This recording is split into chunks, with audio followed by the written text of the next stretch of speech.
সকালের সংবাদে আপনাকে স্বাগতম। প্রথমেই জানিয়ে দিচ্ছি সংবাদ শিরোনাম। ভূমিকম্প পরবর্তী উদ্ভূত পরিস্থিতি বিবেচনায় ঢাকা বিশ্ববিদ্যালয় বন্ধ ঘোষণার পর হল ছাড়তে শুরু করেছেন শিক্ষার্থীরা। বিকেল ৫টার মধ্যে আবাসিক হলগুলো খালি করার অনুরোধ করেছে বিশ্ববিদ্যালয় প্রশাসন। ভূমিকম্পের প্রভাবে ক্ষতিগ্রস্ত হয়েছে মেট্রো রেলের ৪টি স্টেশন। দেয়াল, ফ্লোর সহ একাধিক স্থানে তৈরি হয়েছে ফাটল, খুলে পড়েছে টাইলসও। যাত্রীদের মধ্যে শঙ্কা কাজ করলেও মেট্রো কর্তৃপক্ষ বলছে মূল স্থাপনা ক্ষতিগ্রস্ত হয়নি, শঙ্কার কোনো কারণ নেই। ফাঁকা রাখা ৭টি আসনে প্রার্থিতা এখনও চূড়ান্ত করতে পারেনি বিএনপি। আলোচনা রয়েছে এসব আসনের বেশ কয়েকটি ছাড়া হতে পারে শরিক দলের প্রার্থীদের। তবে বিপত্তি বেঁধেছে আরপিও সংশোধনীতে অন্য দলের প্রতীকে নির্বাচন বাতিলের নিয়মে। এর বিরোধিতা করছে বিভিন্ন দল। ধানের শীষে ভোটে লড়ার পথ খুঁজছেন অনেকে। প্রতীক এবং দলগুলোর সঙ্গে কৌশল বিবেচনায় এসব আসনে দ্রুত প্রার্থী দেওয়ার কথা বলছেন বিএনপির স্থায়ী কমিটির সদস্য মির্জা আব্বাস। ৬০ থেকে ৭০% আর্থিক প্রতারণা। মোবাইল ফাইন্যান্সিয়াল সার্ভিস MFSA বছরে ৫,০০০ কোটি টাকার বেশি অর্থ পাচার হয় অনলাইন বেটিংয়ে। দেশ বিদেশে থাকা প্রতারকরা ধরাছোঁয়ার বাইরে থাকলেও টার্গেটে সাধারণ মানুষ। এমন অবস্থায় ডিজিটাল ব্যাংকিংয়ের জন্য আবেদন করা ব্যাংকগুলোর প্রযুক্তিগত নিরাপত্তা সক্ষমতা বাড়ানো, অনলাইন বেটিং বন্ধ ও সন্দেহজনক লেনদেনের তালিকা করার নির্দেশ কেন্দ্রীয় ব্যাংকের। অন্যদিকে ডিজিটাল ব্যাংকিংয়ের আর্থিক প্রতারণা ধরতে ব্যাংকগুলো অসহযোগী বলে দাবি গোয়েন্দা সংস্থার। এবার শুনবেন বিস্তারিত।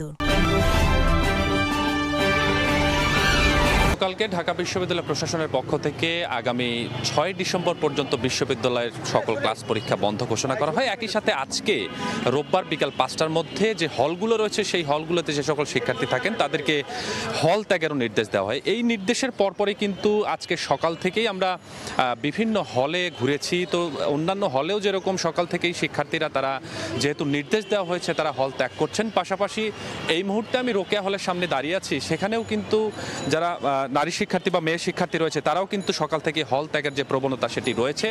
তবে নারী শিক্ষার্থীদের এই হল ত্যাগের প্রবণতাই কিন্তু বেশি, কেননা আমরা অন্যান্য যে ছেলেদের হল রয়েছে সেখানে দেখেছি সেখানে যেরকম হল ত্যাগ করছেন পাশাপাশি থাকার যে প্রবণতা সেটিও কিন্তু রয়েছে। অনেক শিক্ষার্থী বলেছেন যে না, এই মুহূর্তে আসলে আবাসন সংকটের বিষয়টি এই নির্দেশনা দিয়ে আসলে সংকট নিরসন করা সম্ভব নয়। তারা বলছেন যে তারা ২-১ জন হয়তো থেকেও যেতে পারেন।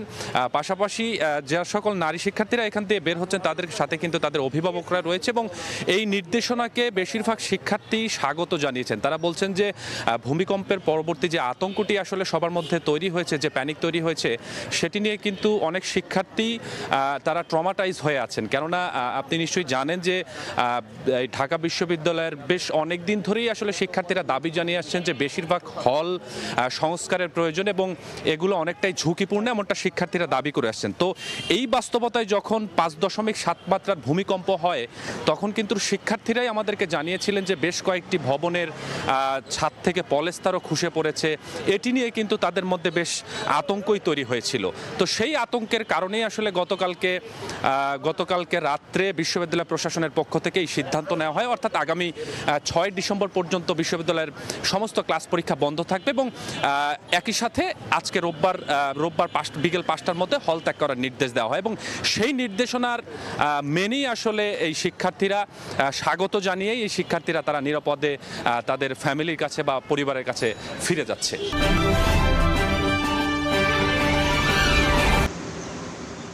শুক্রবার ৫.৭ মাত্রার ভূমিকম্পে ক্ষতিগ্রস্ত হয়েছে মেট্রো রেলের ৪টি স্টেশন। এর মধ্যে বিজয় সরণী স্টেশনে ইলেকট্রিক কন্ট্রোল রুমের ফ্লোর ফেটে চৌচির। আস্তর দিয়ে আপাতত ঢেকে রেখেছে কর্তৃপক্ষ। খুলে পড়েছে দেয়ালের বেশ কিছু টাইলসও, যা মাস্কিং টেপ লাগিয়ে আটকে রাখার ব্যবস্থা করা হয়েছে।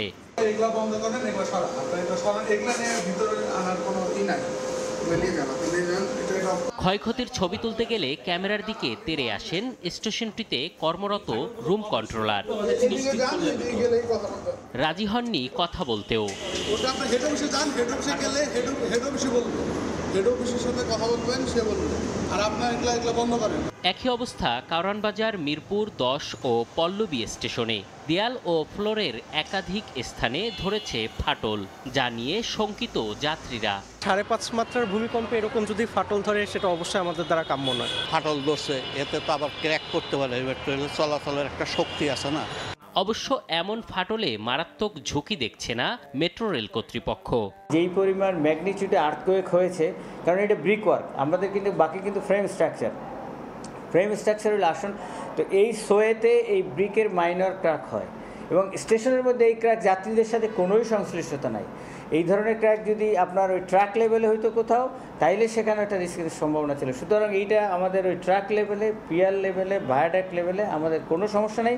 মেট্রো কর্তৃপক্ষ বলছে, চলাচলের সময় প্রতিনিয়তই স্বাভাবিক কম্পন তৈরি হয় স্টেশন ও লাইনে, যা বিবেচনায় নিয়ে ডিজাইন করা হয়েছে এমআরটি 6 লাইন।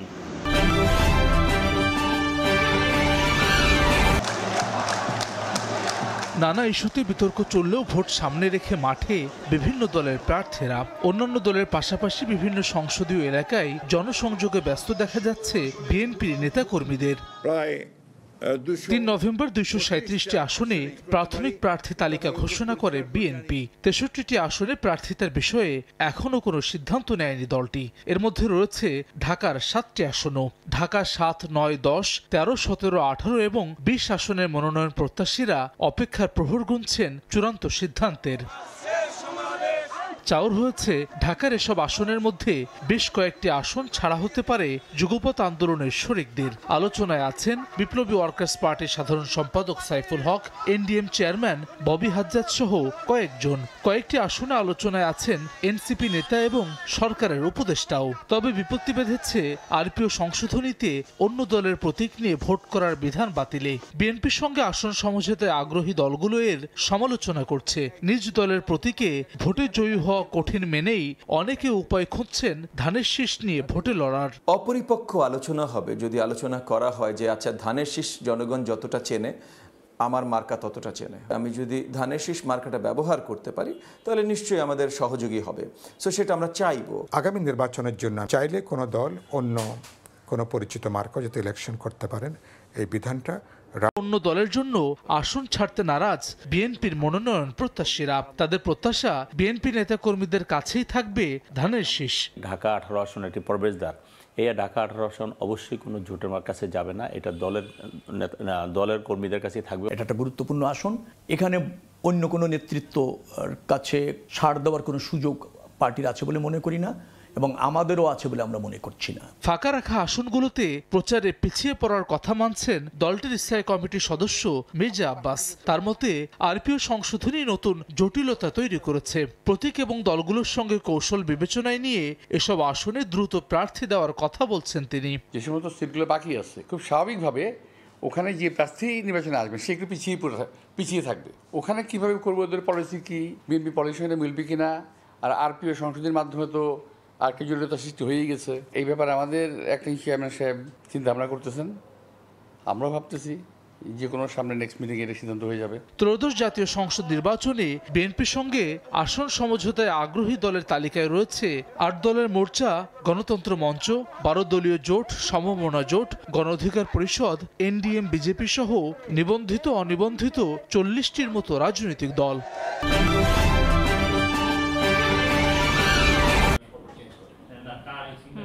দেখে মনে হবে সাধারণ কোনো বাক্স, ভেতরে ফাঁপা, সারি ধরে সাজানো অনেকগুলো চেম্বার। তবে এই জাদুর বাক্স যে কোনো কম্পিউটার মনিটরের সাথে সংযোগে একই সাথে 200-র বেশি সিম সংযোগ তৈরি করতে সক্ষম। দেশের বিভিন্ন মোবাইল অপারেটরের এসব সিম মিডলম্যানের মতো ব্যবহার করা হয় মিশর থেকে। সোনালী তরঙ্গে আর্থিক আদান প্রদানের শেষ গন্তব্য বেশিরভাগই চীন।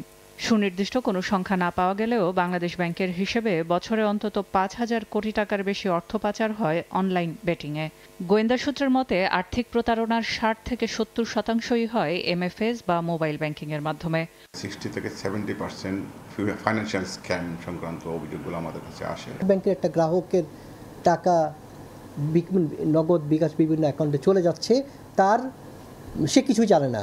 বাংলাদেশ ব্যাংক সূত্র বলছে, মোবাইল ব্যাংকিংয়ের হিসেব খোলার ক্ষেত্রে 2D ছবির ভেরিফিকেশন অনুপযুক্ত হলেও তা চলে আসছে দীর্ঘদিন। টাকা নগদায়ন করতে গ্রাহক কোন ব্যাংকের কার্ড ব্যবহার করেন এবং সে কার্ড কার নামে তা সুনির্দিষ্ট করতে পারে না অপারেটর। এছাড়া ক্যাশ ইন করতে পারেন যে কেউ। এমন অবস্থায় 13 MFS সেবাদাতাকে অনলাইনে অবৈধ অর্থ লেনদেন বন্ধের নির্দেশনা দিয়েছে কেন্দ্রীয় ব্যাংক। একই সাথে সন্দেহজনক লেনদেন হয় এমন হিসেবের তালিকা করার নির্দেশ কেন্দ্রীয় ব্যাংকের। আইটি বেসড ট্রানজ্যাকশন যেহেতু বেশি হবে, অতএব আইটিটা যাতে খুব সিকিউরড হয় এবং কস্ট ইফেক্টিভ হয়, যেহেতু ক্ষুদ্র ইনভেস্টর আর ডিপোজিটররা গ্রাহক থাকবে। এদিকে আইনশৃঙ্খলা রক্ষাকারী বাহিনী বলছে, ব্যাংক ও কোম্পানিগুলোর অসহযোগিতা দ্রুত পদক্ষেপ নেওয়ায় অন্যতম বাধা হয়ে ওঠে। একজন অ্যাকাউন্ট হোল্ডার তার অ্যাকাউন্টটা খোলার পরে আরেকজনের কাছে যারা স্ক্যামের সাথে যদি তাদেরকে একটা নির্দিষ্ট টাকার বিনিময়ে বাড়ায় দিয়ে দিচ্ছে, তো সেটা ব্যাংকিং যারা কর্তৃপক্ষ আছে সে বিষয়ে ট্রানজ্যাকশনগুলো, বিশেষ করে যে এখানে ট্রানজ্যাকশনগুলো খুব ছোটো ছোটো ট্রানজ্যাকশন হয়, 5,000 10,000। ডিজিটাল ব্যাংকিং বা মোবাইল ব্যাংকিং জীবন অনেকটা সহজ করলেও এখন এটি মাথা ব্যথার কারণ। তার অন্যতম কারণ আর্থিক কেলেঙ্কারি। আইনশৃঙ্খলা কর্তৃপক্ষ বলছে, মোবাইল অপারেটর কোম্পানির সিম কেনাবেচা আরও বেশি কঠোর হতে হবে যদি আমরা এই আর্থিক কেলেঙ্কারি কমাতে চাই। ঠিক একইভাবে সেসব সিম থেকে যখন কেউ ডিজিটাল ব্যাংকিং বা মোবাইল ব্যাংকিংয়ের জন্য সেবা নিতে যাবেন, সেক্ষেত্রে অবশ্যই তাকে ভেরিফিকেশনের আওতায় আনতে হবে।